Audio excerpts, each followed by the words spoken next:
जय श्रीकृष्ण मित्रांनो, रात्रीचे वाजलेले आहेत 2:45. सॉरी, सकाळचे वाजलेले आहेत 2:45. रात्रीचे म्हणायचं का सकाळचे म्हणायचे मला कन्फ्युजन झालं आहे. तुम्ही मला कमेंट करून सांगा 2:45 रात्रीचे म्हणायचे का सकाळचे म्हणायचे. आणि बघू शकता अंकल आणि मी दोघं पण उठलेलो आहे. आणि तुम्हाला सांगतो आज मला खरंच आजीची खूप आठवण येते, कारण रात्रीच्या किती पण वाजता उठा आजी उठलेलीच असायची. हा अंकल, कधीही उठा, रात्रीच्या 2 वाजता उठा, 1 वाजता उठा, आजी जागीच असायची. पण काय करणार, आज आजी नाही आहे. आजीची खरंच खूप आठवण येते. तर तुम्हाला सगळ्यांना माहितीच आहे, आज आम्ही जाणार आहे गंगाखेडला अस्थि विसर्जनासाठी. चला तर सगळ्यांना उठवूया आणि निघूयात थोड्याच वेळात गंगाखेडला. गाडी पण येईल थोड्याच वेळात. त्याला फोन केलो होतो मी ड्रायव्हरला, मित्रच आहे गाडीवाला, त्याच्यामुळे तो बोलला 10 मिनिटात येतो म्हणून. चला तर उठवूया सगळ्यांना. आता सगळे उठलेले आहेत, छानपैकी फ्रेश झालेत. आणि आज दीदीने बनवला आहे चहा, आणि बिना साखरेचा चहा बनवला. चहा मध्ये साखरच नाही. आजी असते तर माझी येळ काढली असती. आणि बघा राहुल साखर मिक्स करतोय चहा मध्ये आणि नंतर पितोय. पप्पा मामा तर तसंच घेऊन गेले चहा. काय होत नाही, प्याऊ का आता. आणि आमच्या अंकलनी आणि मामाने बिना साखरेचा चहा पिला. आणि आता आम्ही सगळे निघालेलो आहे. 3 वाजता म्हणता म्हणता वाजले 4. सगळे रेडी होता आणि गाडी येऊन थांबली आहे. आणि चला निघूयात. सगळे निघालेले आहेत. मी, आई, आंटी, अंकल, राहुल, भैया, आत्या, दीदी. चला, बघू शकता गाडी उभी आहे आणि सगळे जाऊन बसलेले आहेत गाडीमध्ये. भैया आणि मी आता निघालोय. बघू शकता सगळे बसलेले आहेत. आणि पुढच्या साईडला बसले आहेत अंकल आणि मामा. आणि पाठीमागे बसूया राहुल, भैया आणि मी. आणि बॅक साईडला सगळे लेडीज. गंगाखेडला पोचण्यासाठी जवळपास लागतील 2 ते 2.5 तास. आणि सध्या वाजलेले आहेत 4. आणि 6-6:30 वाजेपर्यंत आपण पोचूया गंगाखेडला. गंगाखेडला पोचल्यानंतर तिकडे सगळ्या विधी विधान करून त्याच्यानंतर आम्हाला परत दुपारी 12 वाजेपर्यंत पोचायचं आहे परत भाडगावमध्ये. सकाळचे वाजलेले आहेत 6:15. 2.25 तासामध्ये आम्ही पोचलो आहे गंगाखेडमध्ये. आणि आता चाललो आहे नदीच्या दिशेने. ही आहे गंगाखेडची नदी. नदीला म्हणावं तेवढं पाणी नाही आहे, कारण ह्या वर्षी जास्त पाऊसच पडला नाही, त्याच्यामुळे पाणी कमीच असणार आहे. आणि आम्ही आता पोचलो आहे गंगाखेड. टायमावरती पोचलो, उशिरा निघालो होतो पण टायमावरती पोचलो आहे. आता वाजले आहेत 6:30. बघूया विधीसाठी कोण पंडित वगैरे जे आहेत ते कोण भेटतात का, विचारपूस करूया.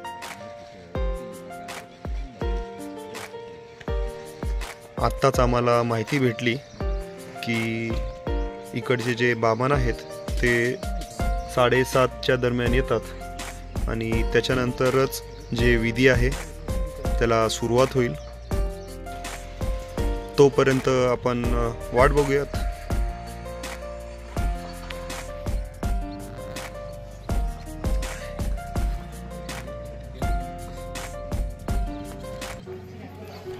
विधीला सुरुवात झालेली आहे आणि अंकल आणि आंटी दोघे पण अंघोळ करून आलेले आहेत.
एक बार खाना बनाओ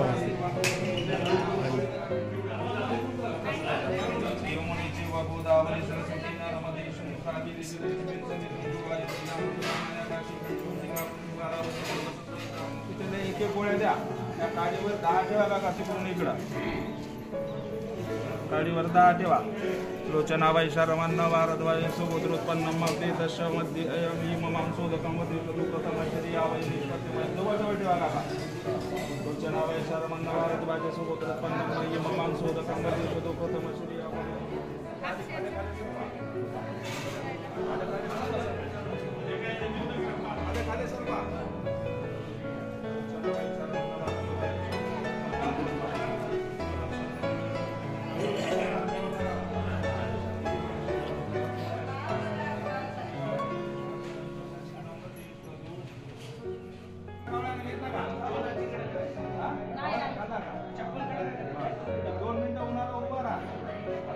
बघा 5-10 मिनिटं वाट थोडं अंगावरचं पाणी कमी होत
पाण्यात फक्त भिजून टाकायचं.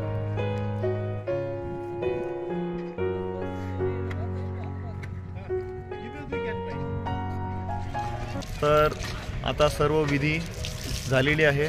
10व्याची विधी, 11व्याची विधी आणि 13वा जे त्या सगळ्या विधी झालेल्या आहेत. आणि सगळं विधी झाल्यानंतर आता वाजलेले आहेत जवळपास 9. दुपारचे 12 वाजेपर्यंत आम्हाला पोहोचायचं आहे गावात. तर चलूयात, कारण की उशीर होईल. 2-2.5 तास लागतात गाडीला जाण्यासाठी आणि दिवसाची वेळ असल्यामुळे वेळ लागू शकतो. त्याच्यामुळे आम्ही निघतो आता. चला तर निघूया. दुपारी 12 वाजता पोहोचल्यानंतर घरी जाऊन नैवेद्य घेऊन ते नदीवर नैवेद्य दाखवायचा असतो. आणि त्याच्यानंतर घरी येऊन जे 4 खांदेकरी होते त्यांना जेवायचं असतं. आणि काही पाहुणे आलेले असतात ते सुद्धा जेवतात. आणि मी आता हा आजचा व्हिडिओ इकडेच थांबवतो. भेटूया पुढच्या व्हिडिओमध्ये. आजचा व्हिडिओ तुम्हाला कसा वाटला ते आम्हाला कमेंट करून सांगा. चॅनलला लाईक, सबस्क्राईब आणि शेअर करायला विसरू नका.